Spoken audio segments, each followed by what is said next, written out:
ঘড়িতে সময় আপডেট সন্ধ্যা 6:30, good evening. আর আজকের ডেট বলছে 28শে এপ্রিল। আর আজ আমরা যাচ্ছি, আমরা বলতে আমি আর সমৃদ্ধ, তাকে দেখতে হবে তোমরা একটু পরে ভিডিওতে।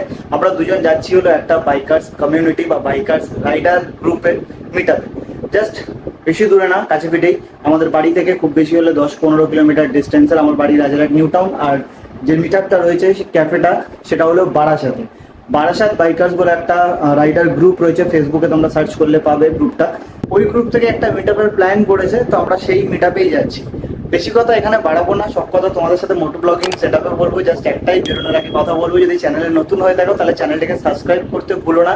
ভিডিওটা স্কিপ না করে পুরো ভিডিওটা দেখো, ভালো লাগলে লাইক করতে ভুলো না, আর চ্যানেলটা সবার সাথে শেয়ার করতে ভুলো না। তো এখন বেরোনো যাও, বাকি কথা রাস্তায় তোমাদের সাথে বলছি। অ্যাকচুয়ালি আমার বাড়ি থেকে বারাসাতের ডিস্টেন্স কিন্তু অনেকটা। যদি আমি কৈখালি বা ভিআইপি হয়ে যাই তাহলে প্রায় আমার 30 কিলোমিটারের কাছাকাছি বারাসাত হয়ে যায়। আর আমি এই যে রাস্তাটা দিয়ে যাচ্ছি, এটা জাস্ট আমার বাড়ির পেছনেই একটা রাস্তা রয়েছে পাড়ার মধ্যে দিয়ে। এই রাস্তাটা দিয়ে গেলে না আমার প্রায় 15-16 কিলোমিটার মতন শর্ট হয়ে যায়। তো যখনই আমি বারাসাতের সাইডে যাওয়ার হয় তখন আমি এই রাস্তাটাকে ইউজ করি। ইভেন লাস্ট টাইম আমি যখন শিলিগুড়ি গেছিলাম, মানে কলকাতা থেকে শিলিগুড়ি নর্থ বেঙ্গলের রাইডটা করার জন্য, সিকিমের রাইডটা করার জন্য, তখন আমি এই রাস্তাটা থেকে গেছিলাম। আমার অনেকটা রাস্তা কমে গেছিলো। আর যেমনটা বলছিলাম, আমার সাথে আজকে রয়েছিল সমৃদ্ধ, ও সামনেই রয়েছে।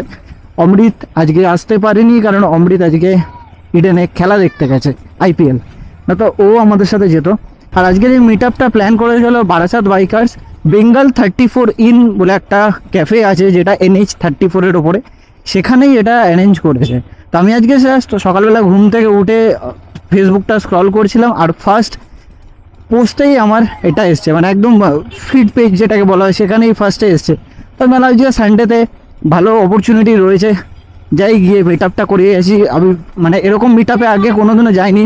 কলকাতায় অনেক জায়গাতেই এরকম রাইডার্স গ্রুপের মিটআপ হয়, আমি অনেক দেখেছি, ফেসবুক বা ইনস্টাগ্রামে অনেকেই পোস্ট করে, কিন্তু সময়ের জন্য কোনো না কোনো জায়গায় যাওয়া হয়নি। অনেক সময় হয়েছে কি, সময় হয়েছে প্ল্যান করেছি, বাট অন্য কোনো কারণের জন্য যাওয়া হয়নি। কিন্তু আজকে সকালবেলা আমি পুরো ঠিক করে নিয়েছিলাম যাই হবে আজকে যাব। তো আমাদের মিটআপটা যেটা রেখেছে সেটা হলো 7:30টার সময়, আর এখন বাজছে হলো 6:45। তো এখান থেকে বেশিক্ষণ লাগবে না যেতে, ওই 20-25 মিনিট হলে আমি পৌঁছে যাবো, 20-25 মিনিটের মধ্যে, যদি মধ্যমগ্রামের জ্যামটা বেশি লম্বা না খাই। তো চলো দেখা যাক। ফার্স্ট টাইমের জন্য আমি কোনো এরকম মিটআপে যাচ্ছি, মানে বাইকার্সদের মিটআপে যাচ্ছি। বিইং আ বাইকার্স এই সমস্তগুলো কিন্তু খুবই ভালো লাগে। আর আমাদের মতন ছোটো ছোটো রাইডার্সদের জন্য বা ছোটো ছোটো বাইকার্সদের জন্য কিন্তু এগুলো খুব মাইনে রাখে। আজকের এক্সপিরিয়েন্সটা বা এরকম ফার্স্ট টাইম মিটআপের এক্সপিরিয়েন্সটা তোমাদের সাথে শেয়ার করব। তাই আবারও বলবো, ভিডিওটা স্কিপ না করে পুরো দেখো। ভিডিওটা যদি ভালো লাগে ভিডিও শেষে একটা লাইক করতে কিন্তু ভুলো না। এখন আমি যেখানটায় রয়েছি এটার নাম হলো জোজরা। এই জায়গাটার অবস্থা খুবই খারাপ, মানে এই রাস্তার এতটা পরিমাণে খারাপ ধারণা করতে হবে না। জাস্ট গাড়ি যদি লাইটটা জ্বালাই তাহলে তোমরা বুঝতে পারবে। দেখো পুরো এবড়ো খেবড়ো রাস্তা, মানে রাস্তা দিয়ে যাচ্ছি মনে হচ্ছে যেন কোনো হিল স্টেশনে অফরোড করছি। মানে এই রাস্তাটা কিন্তু অনেক দিন হলো ঠিক হয়নি। মানে আমি যখন লাস্ট এখান থেকে সিকিম রাইডের জন্য গেছিলাম, নভেম্বরের কথা বলছি, তখনও এরকমই খারাপ ছিল রাস্তাটা। আর আজও এপ্রিলে দাঁড়িয়ে কিন্তু সেম একই অবস্থা, রাস্তার কোনো ইমপ্রুভমেন্ট নেই। ইভেন তখনের থেকে এখন আরও বেশি খারাপ হয়ে গেছে।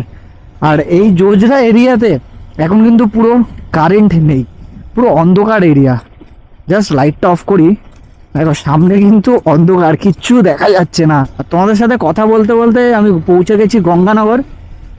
আর থ্যাঙ্কস টু বারাসাত বাইকার্স যে এরকম একটা মিটআপ সন্ধেবেলা রেখেছে, 7:30টার সময় রেখেছে। দেখো দিনে 42 degree Celsius, but feel like 44-45।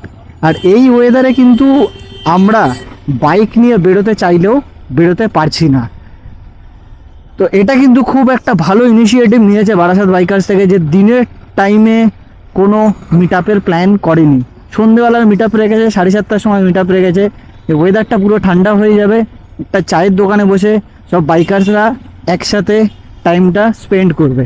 আর দোলতলা মোড় পেরিয়ে উঠে পড়েছি হলো যশোর রোড বা NH34, যেটা বলার এখন একই মিনিং দাঁড়াচ্ছে। আর এই রাস্তাটায় উঠলে কিন্তু আমার একটা অন্য লেভেলের না মেন্টালিটি কাজ করে।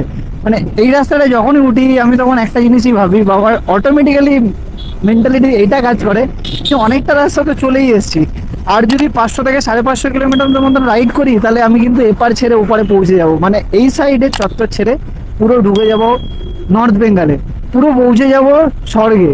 এরকম টাইপের একটা মেন্টালিটি আমার মধ্যে কাজ করতে থাকে। তোমাদেরও যদি এরকম কিছু ফিলিং হয়ে থাকে NH-34 ওঠার পরে, তাহলে কমেন্ট বক্সে কিন্তু কমেন্ট করে জানাতে ভুলো না। সত্যি এই রাস্তাটা সত্যি কথা বলতে মানে একটা যেন শান্তি ফিরিয়ে নিয়ে আসে মনের মধ্যে। যতই এরকম জ্যাম থাক বা যতই লোকজন থাকুক না কেন এই রাস্তাটায়, সবসময় কিন্তু এই রাস্তাটায় উঠলে নর্থ বেঙ্গলের কথাই কিন্তু মনে করিয়ে দেয়। কথায় বলে না, যেখানে বাঘের ভয় সেখানেই সন্ধে হয়, আর সেই হয়েছে আমাদের অবস্থা। এখন বাজছে 7:20 আর সবে এসে পৌঁছালাম ডাকবাংলো মোড়। মধ্যমগ্রামের জ্যামটাকে নিয়ে ভয় পাচ্ছিলাম, কিন্তু জ্যামটা খেলাম এই ডাকবাংলো মোড়ের আগে। আর এখান থেকে এখনও মোটামুটি আমাদের যেতে সময় লাগবে 5-7 মিনিট। হাতে 10 মিনিট সময় আছে, আর সামনে রয়েছে হলো রেলগেট। এই রেলগেটটাই যদি এখন আমাকে পড়তে হয় তাহলে হয়ে যাবে পুরো কেলেঙ্কারি।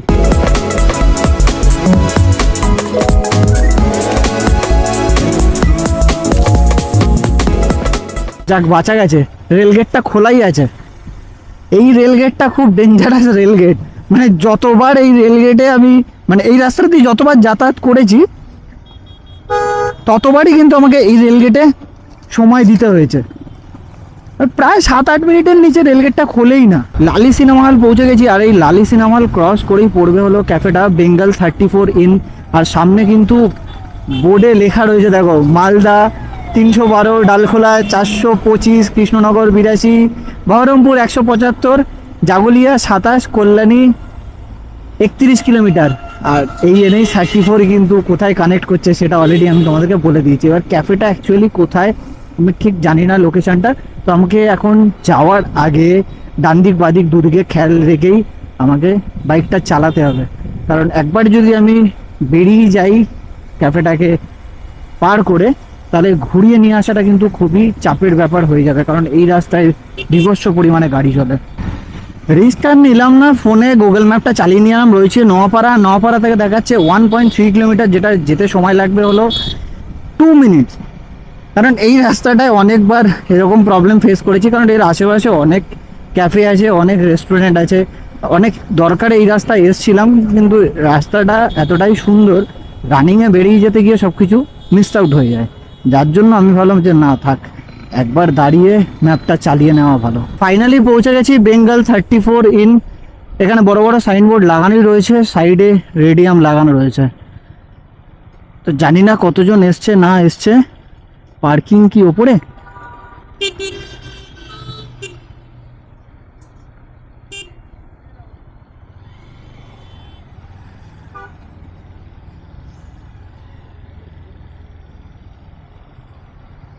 আসলে গ্রুপ তো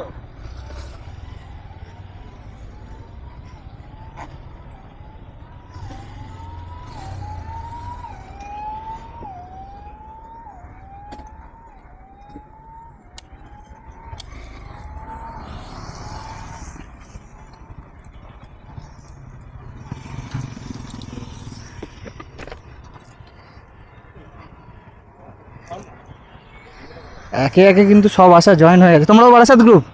নাম? শুভম। শুভম। তোমার? প্রীতম মিত্র। ওকে, সুব্রত। ওকে, আমি এসেছি নিউ টাউন থেকে। ঠিক আছে, আজকে সকালে ঘুম থেকে উঠে জাস্ট পোস্ট দেখলাম। হ্যাঁ, আমিও দুপুরবেলা দেখলাম। কারণ সানডে তো মিস করা যাবে না। এখানে তো সবাই আসে। হ্যাঁ, তো অলরেডি দুজনের গ্রুপ চলে এসছে, ওদেরকে মিট আপ করিয়ে দিলাম। তো আজকে বারাসাত রাইডার্সের যে মিট আপটা রয়েছে, মিট আপে কিন্তু অনেকে এসছে, অনেক গাড়ি এসছে। আমার গাড়ি যেমন এখানে দাঁড়িয়ে রয়েছে, পাশে সমৃদ্ধের গাড়ি, KTM এসছে, এখানে বিস্ট্রোম এসছে।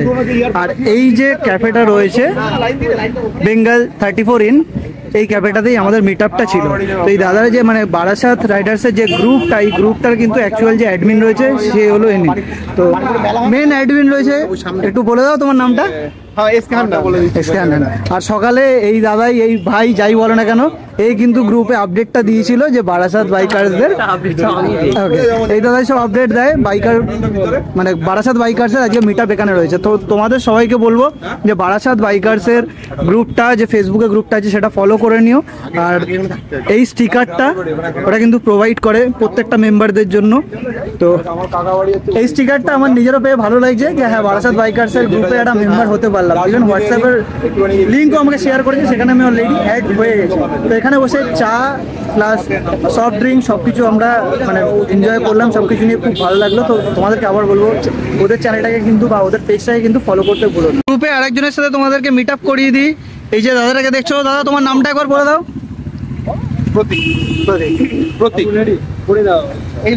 অ্যাকচুয়ালি এই দাদা খুব রাইড করে, যার জন্য বারাসাত বাইকার্স থেকে একটা ব্যাচ পড়াচ্ছে।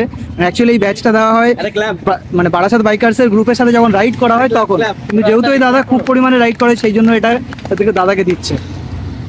তোমার কি কিছু বলার আছে? কিছু একটা বলো, কিছু একটা বলো যে তোমাকে ব্যাচটা দিলো বা তোমাকে যেটা ঠিক আছে, সাপোর্ট তো পাই সব জায়গাতে। রাইডের বিষয়ে কিছু বলো, যে রাইড করতে কেমন লাগে? রাইড তো ওটা তো একটা নেশা, ওটা হচ্ছে প্যাশন, বাই প্যাশন, ওটা হচ্ছে বাই প্যাশন। মন খারাপ হোক, এটা কিন্তু ঠিক, যতই মন খারাপ হোক যাই হোক, বাইকে বসার পরে বা থ্রটাল দেওয়ার পরে কিন্তু সবকিছু আমরা ভুলে যাই। এখন ঘড়িতে সময় আপডেট 9টা, আর আমি কিন্তু বাইকার গ্রুপ থেকে ডিট্যাচ হয়ে গেছি। মানে আমি ওদেরকে বিদায় জানিয়ে বেরিয়ে পড়েছি আমার বাড়ির উদ্দেশ্যে। অ্যাকচুয়ালি আমার একটা পার্সোনাল কাজ আছে, যার জন্য আমি ওখান থেকে চলে আসলাম। এখনও অনেক মেম্বার আছে যারা জয়েন হচ্ছে, প্রচুর গাড়ি এসছে, ডমিনর, গ্রিডস্ট্রোম, Avengers, R15, MT-15, KTM adventure, প্রচুর গাড়ি এসছে। সবাই বাইকার্স, সবাই কোনো না কোনো জায়গায় রাইড করেছে, সবাই সবার বড় বড় রাইডের এক্সপিরিয়েন্স শেয়ার করছিল। খুব ভালো লাগছিল। আজকে সানডের এই সন্ধেবেলাটা খুব ভালোভাবে কাটলো, খুব একটা আমেজের সাথে কাটলো। তো তোমরাও যদি কোনো টাইমে সুযোগ পাও এরকম বাইকার্স কমিউনিটি গ্রুপগুলোর মিট আপ যেগুলো থাকে সেগুলোতে কিন্তু জয়েন করার চেষ্টা করো, তোমার নিজেরও ভালো লাগবে, গ্রুপ মেম্বারদেরও ভালো লাগবে। তো বারাসাত বাইকার্স যে গ্রুপটা, এরা একটা নতুন প্ল্যান করছে, মানে নতুন রাইডের প্ল্যান করছে। তার আগে জ্যামটা কাটিয়ে নিই, বাকিটা আমি বলছি। তো তোমাদেরকে যেটা বলছিলাম যে বারাসাত বাইকার্স যে প্ল্যানটা করছে, ওরা আপকামিং রাইডের প্ল্যান করছে অরুণাচল প্রদেশের জন্য। মোস্ট প্রবাবলি পুজোর সময় প্ল্যানিংটা করছে ওরা। তো তোমরা যদি কেউ যেতে চাও বা সিঙ্গেল কোনো জায়গায় রাইড করবে বলছো কিন্তু মনে সাহস পাচ্ছ না, কোনো গ্রুপে হলে বেটার হবে, তো বলবো বারাসাত বাইকার্সকে তোমরা ফেসবুকে ফলো করে নিও। তো সেখান থেকে কিন্তু তোমরা ওদের সাথে অরুণাচল প্রদেশের রাইডে যেতে পারবে। আর উইদিন 1 মান্থ বা 2 মান্থসের মধ্যে ওরা আর একটা রাইডের প্ল্যান করছে, সেটা একদমই কাছে পিঠে কোনো একটা জায়গায়, দীঘার আশেপাশে। তো এই গরমের মধ্যেই করছে, জাস্ট একটা নর্মাল মিট আপের জন্য। তো তোমরা যদি সেখানেও কেউ যেতে চাও তাও কিন্তু ওদের সাথে যেতে পারো। তো যাই হোক, আজকের এই সানডে মিট আপটা আমি এখান থেকেই ক্লোজ করছি। ভিডিওটা যদি ভালো লেগে থাকে তাহলে একটা লাইক করতে ভুলো না। চ্যানেলে যদি আমাকে ফার্স্ট টাইম দেখে থাকো বা চ্যানেলটাকে যদি এখনও তোমরা সাবস্ক্রাইব করে না থাকো তাহলে বলবো চ্যানেলটাকে সাবস্ক্রাইব করে নিও, সাথে বেল আইকনটা কিন্তু প্রেস করতে ভুলো না। আর নতুন ভিডিও যতদিন না আসে তোমাদের সবাইকে রিকোয়েস্ট করবো, লাস্ট আপলোডেড যে ভিডিওগুলো আছে বা লাস্ট রাইডের যে ভিডিওগুলো আছে সেগুলো দেখতে তোমরা ভুলো না। আপকামিং ডেজে একটা বড় ট্রিপ আসতে চলেছে, তো সেটা আসা অবধি একটু ওয়েট করে যেও, কারণ বড় ট্রিপ মানে বড় খরচা, আর ফিনান্সিয়ালি সেটাকে স্ট্রং হতে হয়। তো তাই একটু ওয়েট করে যেও। তো আবার বলবো, চ্যানেলে নতুন হলে সাবস্ক্রাইব করে নিও। তো আজকের মতন এখান থেকে গুড নাইট জানাচ্ছি, আর নতুন ভিডিও আসা অবধি টিল দেন টাটা।